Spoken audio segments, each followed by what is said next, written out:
pagi, Smart Listener. Apa kabar Anda pagi ini? Kami kembali hadir menyapa Anda dalam perbincangan Smart FM Radio Talk, dan kali ini bersama saya Ica Stajar.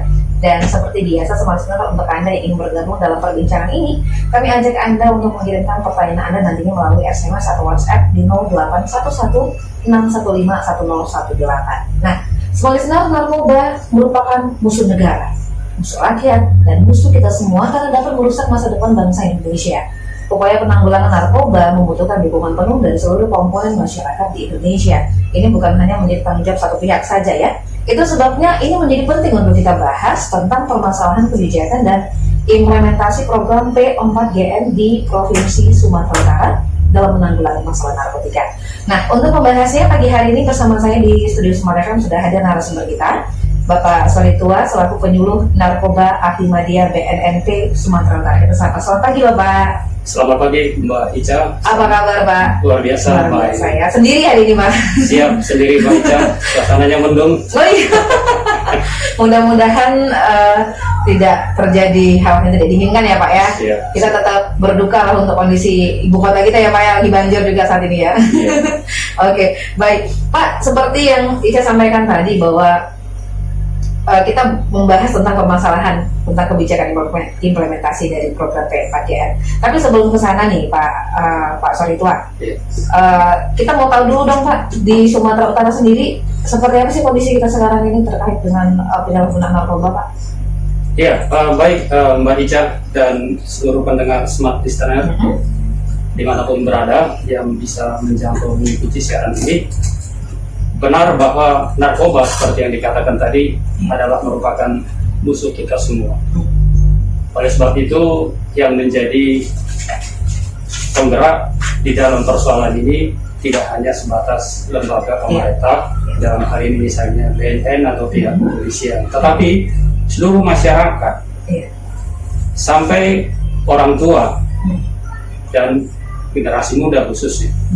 Oleh sebab itu maka kalau kita melihat secara nasional dan umumnya khususnya di Kota Medan pada saat ini seperti yang disampaikan tadi, bahwa memang satu sisi kita miris mendengar dan mendapat informasi hasil penelitian atau kerjasama antara lembaga penelitian Indonesia dengan BNN dengan sumber tahun 2019 yang lalu, bahwa Sumatera Utara, Provinsi Sumatera Utara itu berada pada peringkat pertama secara nasional angka prevalensi penyalahgunaan narkoba. Bagi pendengar Smart Listener dimanapun berada, prevalensi ini tidak terlepas dari ciri antara lain orang yang pernah memakai atau coba pakai dan orang yang memakai dalam kurun 1 tahun. Jadi di situ disebut Sumatera Utara peringkat pertama yang sampai mencapai sekitar lebih kurang 7% secara populasi. Nah, kalau berbicara lagi dari 33 kabupaten kota yang ada di Sumatera Utara, Kota Medan itu adalah salah satu kota yang tingkat penyumbang angka prevalensi itu sangat besar di Sumatera Utara. Ya kita tahu memang selain jumlah penduduk, letak strategis juga dari Kota Medan. Kira-kira begitu Mbak Ica. Ini tentu bukan sebuah prestasi ya Pak ya? Tentu bukan sebuah prestasi. Apa karena disebut peringkat 1 gitu, tapi ini justru menjadi PR kita bersama. Iya, tadi makanya pimpinan kami juga dalam hal ini Brigjen Pol Dr. Andus Satrial sangat miris. Di satu sisi BNP Sumatera Utara yang mewakili 33 kabupaten kota, Mbak Ica dan seluruh pendengar Smart Listener dimanapun berada, baru 15 kabupaten kota di Sumatera Utara yang ada BNN-nya.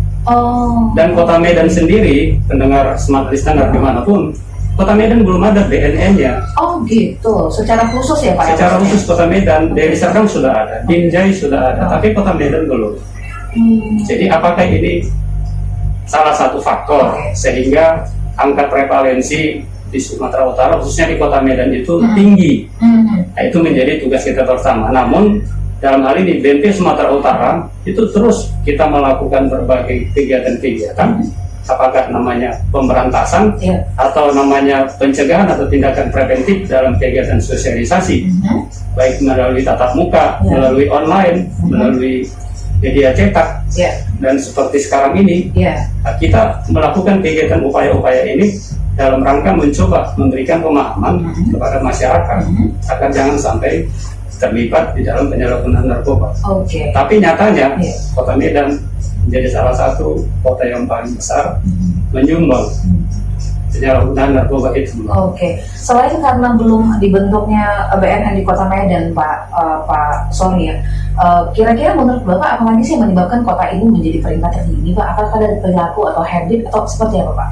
Ya, memang Mbak Ica dan pendengar Smart Listener dimanapun berada, bahwa memang di zaman sekarang ini kan kita melihat dengan yang perilaku yang semi katakanlah kita bilang kebarat-baratan atau serba bebas, didukung lagi dengan teknologi dan zaman yang seperti ini begitu canggih, maka memang banyak unsur atau banyak faktor yang menyebabkan. Selain tadi barangkali karena ketiadaan BNN Kota Medan, tetapi memang perilaku masyarakat itu sendiri tentu juga tidak terlepas. Dalam hal ini yang mau kami sampaikan adalah peran serta orang tua dan para tokoh-tokoh masyarakat, ya, termasuk mungkin sebagian oknum penegak hukum yang seharusnya menjadi teladan bagi generasi muda kita, sehingga dengan contoh yang kita berikan ini, orang tua juga memberikan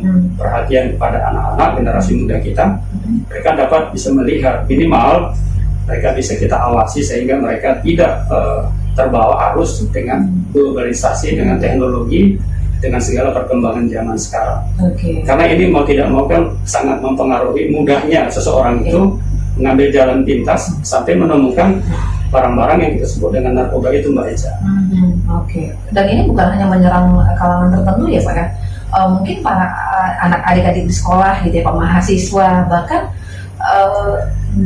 di pemerintahan juga kadang-kadang menjadi rentan ya, Pak ya, semua pihak, semua tempat untuk kita waspadai ya, Pak ya, penyalahgunaan ini ya. Ya, betul, Mbak Eca. Tapi kalau secara data Pak Sori Tua, ini 7% dari jumlah populasi Kota Medan itu di usia paling berapa sih, Pak, yang paling rentan?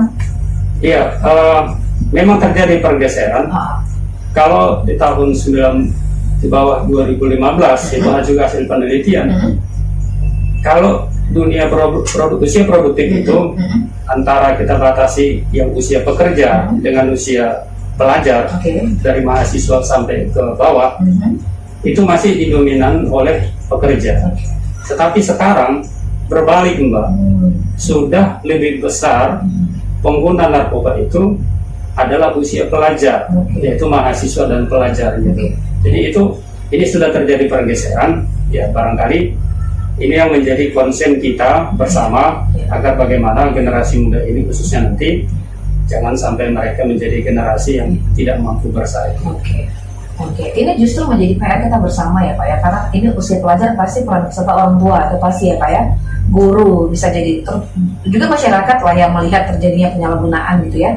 Karena kadang-kadang pemakaiannya tidak sendiri ya, Pak ya, berkelompok ya. Kadang-kadang lebih percaya diri, kadang-kadang adik-adik, terutama untuk adik-adik usia pelajar gitu. Nah, nanti kita juga akan bahas karena berkaitan juga Pak Sori Tua, penyuluh gitu ya, pasti juga cukup paham kondisi apa sih membuat adik-adik kita ini terutama di usia yang masih sangat produktif gitu ya, masih harus berpikir masa depan, tapi mereka sudah menyimpang gitu. Apa sih yang sebenarnya terjadi, Pak, di kondisi anak-anak muda atau adik-adik kita saat ini gitu ya, Pak, secara pergaulan atau mungkin konsep diri gitu, mungkin perlu juga dipahami ya, Pak ya. Seperti apa, kita break dulu ya, Pak ya. Nanti kita akan bahas di segmen selanjutnya. Kami akan kembali untuk Anda usai jeda, maka pastikan Anda tetap bersama.